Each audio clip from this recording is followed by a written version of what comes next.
Mohan ബോത്തൻ sir. Apputty. അതെ, 8 മണിക്ക് എത്തണമെന്ന് Thomas sir പറഞ്ഞിരുന്നു. കഴിച്ചോ? ഞാൻ കഴിച്ചിട്ടാണ്. ഫൈൻ, നമുക്കത് വിടാം. ബാഗൊക്കെ ഒന്ന്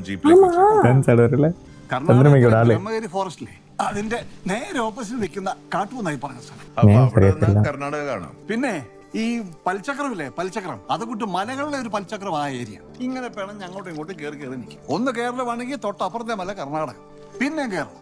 സാർ എങ്ങനെ കേട്ടെ ഈ സ്ഥലത്തെ പറ്റി? പഴയ ഒരു പരിചയക്കാരൻ ഒരുമിച്ച് ജോലി ചെയ്തതാ.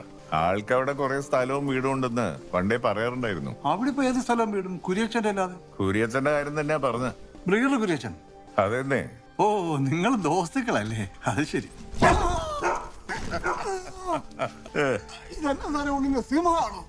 അപ്പുട്ടി ബാഗ് എടുത്ത് നടന്നു. ഇത് ഞാൻ കൊണ്ടുവന്നോളാം. സിംഹം കൊളക്കിതാ.